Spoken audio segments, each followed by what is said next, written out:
السلام علیکم ورحمۃ اللہ وبرکاتہ۔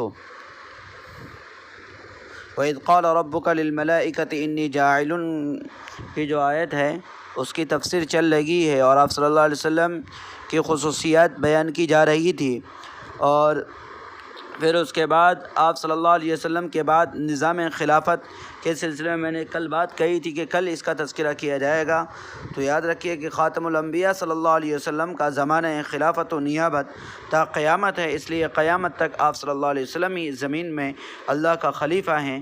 آپ کی وفات کے بعد نظام عالم کے لیے جو نائب ہوگا وہ خلیفۃ الرسول اور آپ کا نائب ہوگا۔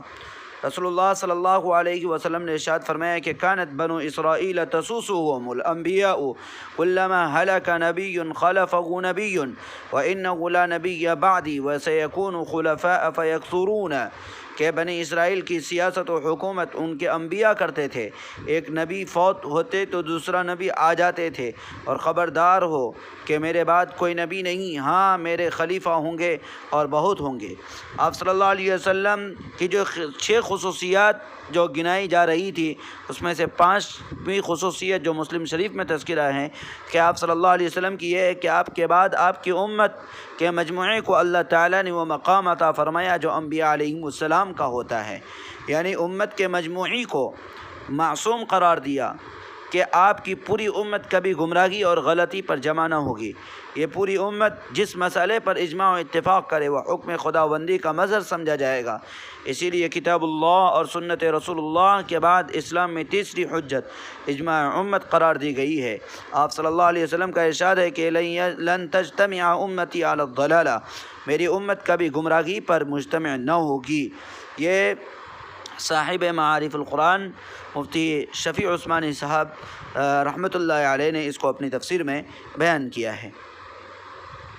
اسی طریقے سے ایک حدیث میں یہ ہے کہ میری امت میں ہمیشہ ایک جماعت حق پر قائم رہے گی، دنیا کتنی ہی بدل جائے، حق کتنا ہی کمزور ہو جائے، مگر ایک جماعت حق کی حمایت ہمیشہ کرتی رہے گی اور انجام کار وہی غالب رہے گی۔ تو اس سے بھی واضح ہو گیا کہ پوری امت کبھی گمراہی اور غلطی پر جمع نہ ہوگی۔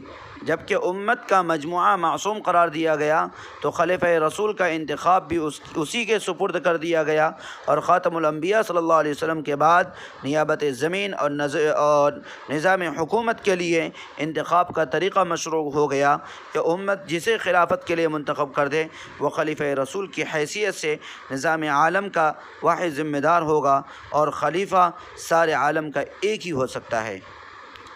خلفائے راشدین کے آخری عہد تک یہ سلسلہ خلافت صحیح اصول پر چلتا رہا، اور اسی لیے ان کے فیصلے صرف دینی اور ہنگامی فیصلوں کی حیثیت نہیں رکھتے بلکہ ایک مستحکم دستاویز اور ایک درجے میں امت کے لیے حجت مانے جاتے ہیں، کیونکہ خود آپ صلی اللہ علیہ وسلم نے ان کے متعلق فرمایا علیکم بسنتی و سنت الخلفاء الراشدین المہدیین، میری سنت کو لازم پکڑو اور خلفائے راشدین مہدیین کی سنت کو۔ تو خلافت راشدہ کے بعد کچھ طوائف الملوکی کا آغاز ہوا، مختلف خطوں میں مختلف امیر بنائے گئے، ان میں سے کوئی بھی خلیفہ کہلانے کا مستحق نہیں، ہاں کسی ملک یا قوم کا امیر خاص کہا جا سکتا ہے۔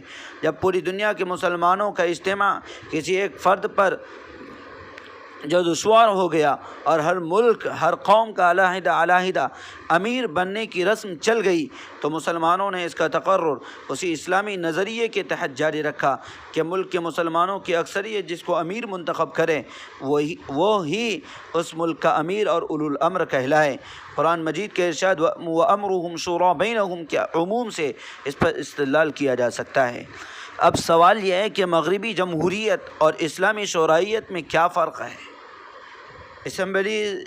اسمبلیاں اسی طرز عمل کا ایک نمونہ ہیں۔ فرق اتنا ہے کہ عام جمہوری ملکوں کی اسمبلیاں اور ان کے ممبران بالکل آزاد اور خود مختار ہیں، محض اپنی رائے سے جو چاہیں اچھا یا برا قانون بنا سکتے ہیں۔ اسلامی اسمبلی اور اس کے ممبران اور منتخب کردہ امیر سب اس اصول و قوانین کے پابند ہیں جو اللہ تعالیٰ کی طرف سے اس کے رسول صلی اللہ علیہ وسلم کے ذریعے ان کو ملا ہے۔ اس اسمبلی یا مجلس شورا کی ممبری کے لیے بھی کچھ شرائط ہیں، اور جس شخص کو یہ منتخب کریں اسی کے لیے بھی کچھ حدود و قیود ہیں۔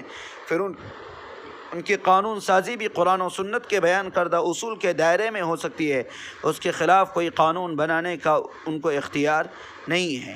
خلاصہ کلام یہ ہے کہ حق تعالیٰ نے اپنے فرشتوں کو مخاطب کر کے جو ارشاد فرمایا کہ زمین میں اپنا نائب بنانے والا ہوں، اس سے دستور مملکت کی چند اہم دفعات پر روشنی پڑتی ہے۔ آیت مذکورہ سے دستور مملکت کی چند اہم دفعات کا ثبوت: اول یہ کہ آسمان اور زمین میں اقتدار اعلیٰ اللہ جل شانہ کا ہے۔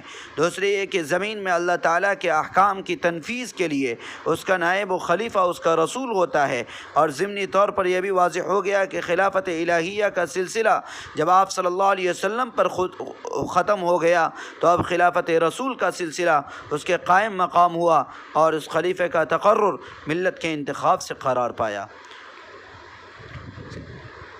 بس انہی باتوں پر میں اپنی بات کو آج مکمل کرتا ہوں۔ کل سے انشاءاللہ وَإِذْ قُلْنَا لِلْمَلَائِكَةِ اسْجُدُوا لِآدَمَ فَسَجَدُوا إِلَّا إِبْلِيسَ أَبَى وَاسْتَكْبَرَ وَكَانَ مِنَ الْكَافِرِينَ کی تفسیر کی جائے گی۔ سجدہ تعظیمی کا کیا حکم ہے، کل وہ بیان کیے جائیں گے۔ اللہ تبارک و تعالی ہم سبوں کو پر عمل کرنے کی توفیق عطا فرمائے۔ السلام علیکم ورحمۃ اللہ وبرکاتہ۔